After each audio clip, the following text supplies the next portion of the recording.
Good morning, everyone, and thank you all for being here today. According to the CDC, over 81,000 drug overdose deaths occurred in the United States between April 2019 and through May 2020. This is the highest number of overdose deaths ever recorded in a 12-month period. The same can be found right here in East Baton Rouge Parish. According to the coroner's office, our community lost 245 of our residents to drug overdose in 2020. That is nearly double what we saw in 2019, and at this point, our community is on track to continue this trend in 2021. And while the data is important, we have to remember that these numbers represent 245 of our friends, our neighbors, our loved ones, and these individuals are no longer with us today. 245 families lost their loved ones to overdose in 2020 alone. So we can't stand to continue to lose hundreds of our residents each year to this opioid epidemic. Joining us today are some of our residents who have lost loved ones to this epidemic. This work is carried out in honor of your loved ones that you have lost. It is my hope that with our combined efforts, we can prevent this epidemic from impacting more families in the future. Your support and dedication is instrumental in this fight. Everyone in attendance today can recognize that the infrastructure of our government was not built to take this work on alone. That's why we are working collaboratively with community stakeholders, law enforcement, elected officials, medical professionals, and residents to create systems of change in our communities. My Mayor's Healthy City initiative has been engaged in this work since I took office in 2017 when the Behavioral Health Task Force was formed in response to community needs. The task force gathers our stakeholders from community, nonprofits, to healthcare, law enforcement, to ensure collaboration between all facets in this very complex issue. Our task force is doing the work. Then we have recast partners that we've connected with over 60,000 of our residents for trauma-informed services. We've worked with stakeholders to progress community initiatives, and we have partnered with our medical community to increase access to mental and behavioral health services. But as I've said, our government can't do this alone. Our community and partners must work hand in hand as we address this epidemic and save the lives of our fellow residents. So today you're going to hear from some key players in this fight who are really doing a lot of the work. Tanja Miles, a peer support specialist, you'll hear from her about the initiative she's leading to support our residents and address the opioid epidemic. Our coroner, Dr. Beau Clark, who has worked fervently to address the opioid epidemic in East Baton Rouge Parish for years. He's going to share information about opioid deaths in the community and the work he is doing to make a change for the better. Our district attorney, Hilary Moore, will give us additional insight about the efforts his office is taking to address this crisis. The district attorney's office has been studying the impacts of drug overdoses on our community here in Baton Rouge while working with community stakeholders to address this epidemic. And our chief of police, Chief Murphy Paul, is joining us today to discuss how the Baton Rouge Police Department is supporting these efforts. And most importantly, you will hear from members of our community who have been directly impacted by this crisis. Tanja? Thank you, Mayor Broome. Good morning. What a great day this is. I don't know about you, but I'm tired, but I am inspired. I am tired, like most of you who are sitting in this room, or you guys who are listening, to losing loved ones to overdose. Opioids, yes, but also other drugs as well. I'm inspired today because of the people who are standing behind me. This is not just a dress rehearsal. This is not just a photo op. These guys who are standing before me, I get to talk to all the time. When I see that there's an issue or a challenge, or when it's time to sound the alarm that something needs to be done when it comes to addiction or mental health, I'm inspired by that. I'm a wife, I'm a daughter, I'm a friend, I'm a minister, I'm a vet, but I'm also someone who's been in recovery for over 30 years, who's OD'd twice, and by the grace of God, I stand here today. So I'm excited that we now will embrace this epidemic, opioids, that we are losing people every day. You know, people also ask me all the time, say, Tanja, okay, opioid wasn't your drug of choice, it was crack. Why wasn't people all excited about that? Why didn't people want people to have treatment first, when it was the war on drugs? Well, I've been doing this work for over 28 years, and this is the worst I've ever seen it. Opioids is a little different. You die quicker. And, I don't know about you, but I used to trust people who sold me drugs. There's no honor in people who sell you drugs. People who are thinking that they're getting opioids now are getting straightened up fentanyl. And it's killing people. And we have to do something about it. So on behalf of the recovery community, which there's many of us, thousands of us, millions of us across this country, but particularly in this city, if you look around the room now, you'll see some people who are dressed all in black, because we're still mourning. I'm tired of burying people. As a minister, it never gets old. And I'm sure the people that you're here from today will tell you the same thing. They've lost loved ones. We're going to talk about data. Data is great. I want to be driven by the data, because I believe when we're driven by the data, then the dollars, and then the delivery, and people will get the help that they need. So I'm excited today that the community of recovery that I am such a part of, we're rallying together and we say, hey guys, look, we want to help. We want to be a part of the solution. And who can best, say what's better for someone who's going through addiction than someone who's been through it? And that's where we come in. So in this room, you're looking at over 200 years worth of sobriety. How cool is that? 200 years of all of us in this room combined who had issues with addiction and destructive behavior. It might not have been opioid, but look, even people who buying cocaine and crack now, they're not even getting that, they're getting fentanyl. So we still have a lot of work to do. So when I called the wonderful people behind me and said, look, we want to help, we have some solutions. Every last one of them said, Tanja, what can we do? Most of the people behind me I've been working with for so many years, they've helped me save many people's lives. I remember when the mayor was in, I think she was a senator, the Good Samaritan law. We need to bring that into play, because I believe that will help when a lot of people are seeing their friend OD and they're scared to pick up the phone and call 911, scared that they're going to get arrested. And that's another thing. Law enforcement will tell you, we can't arrest our way out of this. They can't arrest their way out of this. So they need us. So today, I'm super excited to be announcing some initiatives that we will be doing right here in East Baton Rouge Parish. The first one is called When You Are Ready. The law enforcement chief Paul will tell you when they encounter someone who has a problem with addiction, they want to provide them with help. EMS will tell you the same thing. Other organizations will tell you the same thing, but they don't have anything to give them. Well, guess what? We heard that that's what they needed, and the recovery community, we answered the call. And so what we have done is we have created this simple push card, and I know you're going, it's just a push card, but it's a way to push hope. And so what this push card will do is it will be where law enforcement, EMS, anyone who's encounters someone with addiction or destructive behavior can give that card to that person. And so they don't have to stand there and, talk to them about a whole lot of stuff. They could just say, here, when you're ready. And so most of the people we encounter probably will not, receive it, or they're not, they're not in a position to hear it because they're high. Let's just keep it 100.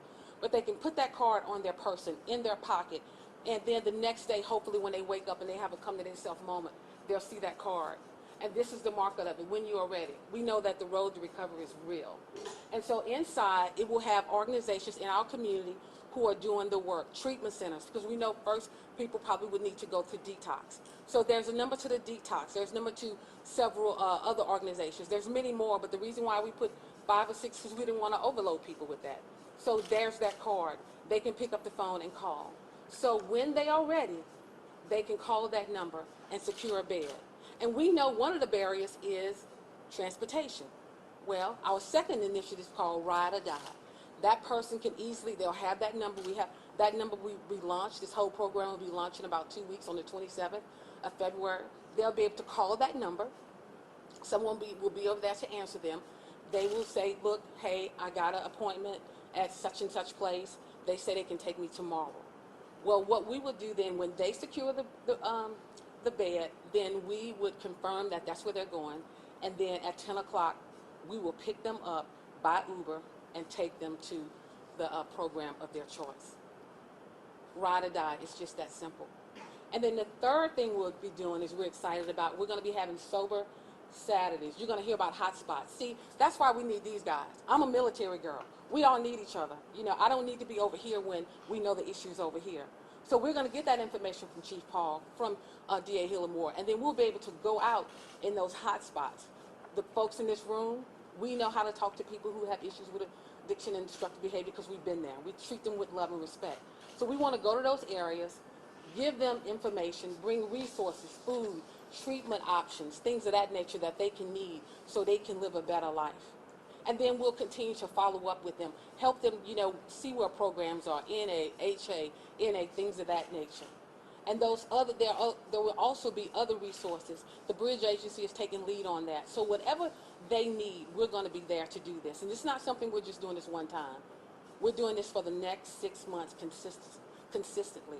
So I'm just super excited again to just be a part of what's going on, and I'm grateful for the recovery community who's out here today and who's listening, because we're all in this together. And by the grace of God, it could have been us. It should have been us. So we feel that we have a purpose through all the pain that we've been through to provide resources and help to other people out there, because we're tired of burying our loved ones. We're tired, but we are inspired.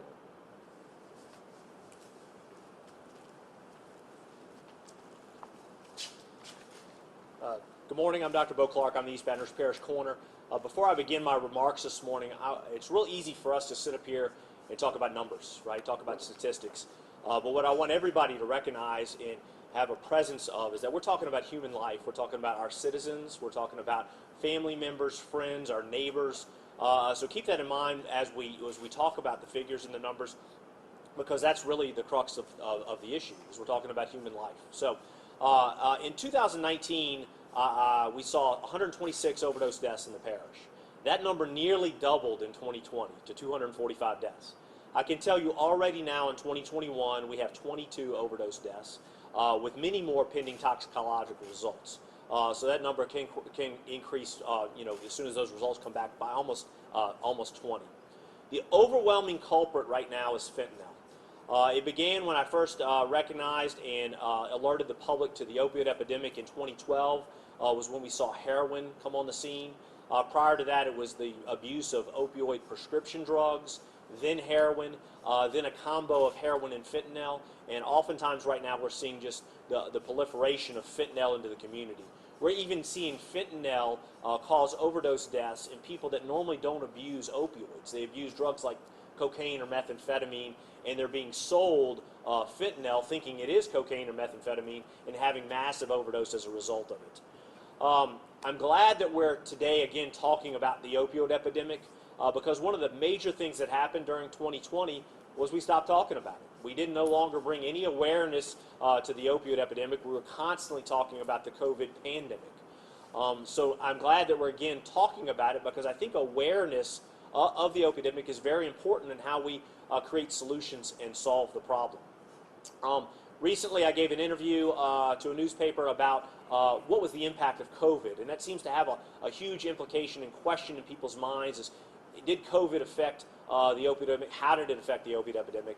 And really, I think one of the major things that COVID did was it limited the lack or access to support, whether that be personal support that someone who's suffering from addiction needs, or professional support. They couldn't get in to see a counselor because of quarantining and the way we then shifted in the way we manage our healthcare system.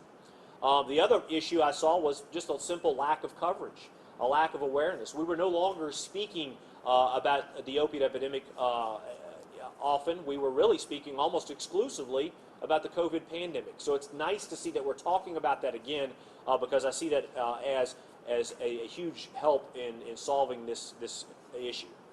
Lastly, a question that's often asked is, let's talk about the demographics, okay? And I can give you a comparison. If we talk about COVID demographics, we're talking about the people that usually have issues with COVID are our elderly population and those with comorbidities. When we talk about the opioid epidemic, however, the demographics are everyone. Look around the room. It could be anybody in this room can have an issue with opioid addiction. Anybody can have an issue with overdosing. It doesn't matter your gender. It doesn't matter your race. It doesn't matter whether you're poor or rich. It doesn't matter what church you go to, what area of the parish you live in. everybody is affected by opioids. And so that's what makes the opioid epidemic so deadly, is because any and all of us can die as a result of it if we have an opioid addiction issue. So the last thing I'll leave you with is, I've been your corner now for 9 years, and I continue to pledge to do the same thing with this as any other parts of my jurisdiction, which is be all in all the time. I think you certainly, that passion has resonated through the things you've heard from Tanja today, and the rest of our speakers you'll hear from shortly. So thank you very much.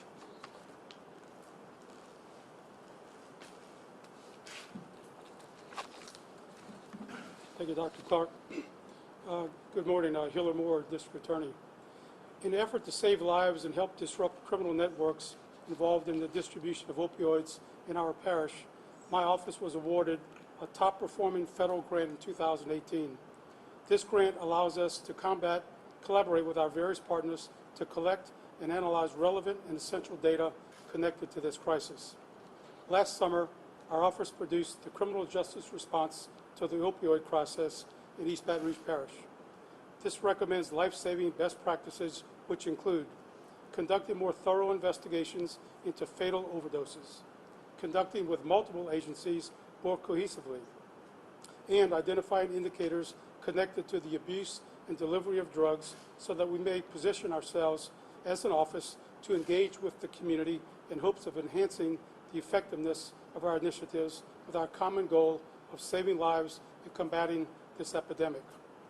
Through our data analysis, we've identified some alarming trends in overdose deaths in East Baton Rouge Parish. As Dr. Clark indicated, nobody is safe: your wife, your husband, your sister, your daughter, your co-workers. It appears that individuals suffering from substance abuse disorders in our community are more at risk now than ever, especially those in our communities of color.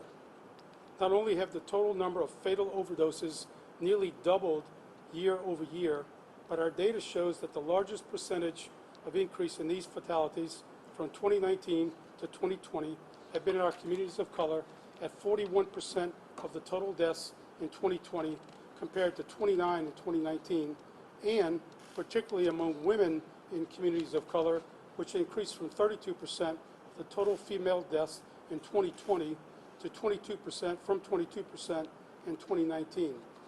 In addition, over 60% of these deaths were from those who are 40 years old and under. Our goal, and the goal of those behind us, is to utilize our federal grant project to save lives by collaborating regularly with other agencies and organizations, to leverage resources by joining public health and public safety initiatives using data-driven and proven harm reduction methods to help with the placing of the resources where they're most impactful.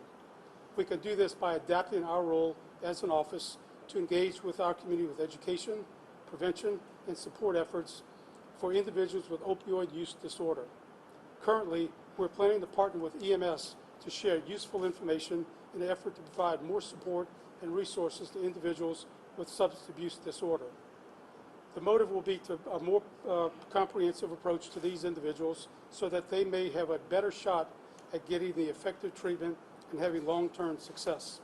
For more information, you may contact our criminal justice response to the opioid crisis in East Baton Rouge Parish, or more information on addiction resources. Visit our website by clicking at ebrda.org and click on to the Know Your Risk link. Thank you.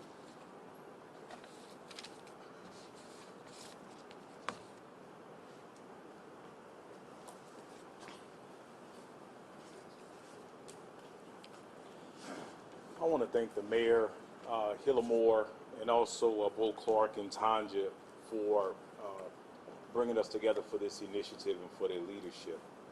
You know, there are too many overdoses, deaths. And be quite simple. The individuals who are out there, who are involved in, who are selling and cutting drugs with fentanyl, they can care less about you. They can care less about your family. They can care less about life. They care about one thing, and that's making money. And they know that even since the pandemic, when people are already stressed and are dealing with all anxiety, that the addictiveness of opioids they know that there will be another customer even if they lose one. Those are facts. My message is to the family members, to the loved ones, to the friends who know you have someone in your life who is battling, who is fighting addiction. They say that hurt people hurt people. You have people in this room today who are hurt, who've lost family members, who are still struggling every day with that monster called addiction. But we have some people who are hurting, who are grieving, who are here to help you. Please, please take advantage of this opportunity. We're losing too many lives to drugs. We will continue to push out information to those street teams that are going to be out there, going in those areas, offering services, offering counseling. Please take advantage of it.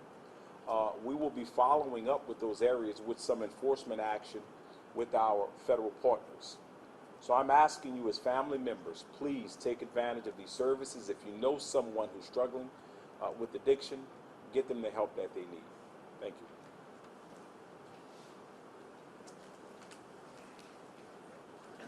So as I was standing back there, I'm like, wow, how cool is this? I'm just speaking for myself, but back in the day, I didn't want to get 2 feet in front of anybody with, BRPD, the Sheriff Department, or the DA's office. I'm just saying. I'm just talking about for me who was in recovery, And how cool is it to see us now collectively all together in one room. I'm not scared that you're going to run, my name or my plate or anything like that because I'm cool. But, what a beautiful thing, because we know that we all need each other. The day of the OneMan Show is over. We're working together with God. And so the beauty of everybody standing here together, united, because here's the deal. We've been all doing the work, but now we're just going to be doing more collectively of the work. And that's what I am super, super excited about. The other thing I'm excited about is that, we have a lot of boots on the ground. We have organizations like Capital Area Reentry Program Coalition who's out there doing the work. We have Church Under the Tree. We have Agape Angels who are going out and they're doing harm reduction. I think that's what you heard DA Hilary Moore talk about. I know a lot of people are in their feelings about why should we give people, clean needles. Well, why not? We're trying to save their life. And like someone said it, before, we're just trying to help them until they have a come to themselves moment. So if we can give them a protein pack, a clean needle, and some Narcan, because what we do, we just don't go out there and give it to them. We say, okay, we also can help you with treatment. If they say no, there's the card. When you're ready, just holler at us. How cool is that? How cool is that? So harm reduction is something that you're going to be hearing more about. Medication-assisted treatment, another thing you're going to be hearing more about. So there's a lot of great things going on. But like someone said, we talk about data, but there's a family member. There's a person behind each person who, decide that overdose. They don't decide to do it. They think they're doing something that's not harmful for them, and it takes them out. So I'd like to call Ro up here at this time, and she's going to take a few minutes, and she's going to share with you about a friend that she's been working with. And then I have one more person that I'd like to tell you guys about. My name is Rochelle, and I'm a recovering woman in the East Baton Rouge Parish. I'm also the founder of Agape Angels, and the reason that Agape Angels was founded was for these two faces right here. I lost my best friend to a heroin overdose on January 20th, 2020, and, she just wasn't supposed to die. She, if you understand the disease of addiction like I do, we don't have choices. We don't get to choose whether we're going to use heroin or whether we're going to use fentanyl. We go to use, and then we end up with fentanyl, and then we don't wake up. Also, this is Brett Jones. He was, I don't really know Brett, but he was engaged to a really close friend of mine who thought she could go to bed that night and woke up to him being deceased. I have a 21-year-old boy's picture. He was going to be a chemical engineer. Our friend Courtney had a 5-week-old baby. The baby's father died 3 weeks before she did. Also, this is Ashley Harville. She died of a drug overdose. These people were loved. They were cared for. Recently, we had, I teach a class on a Friday night, and last year there was these two guys and this one girl that used to come together to my classes. I think around October, one of them passed away. In December, one of them passed away. And in January, one of them passed away.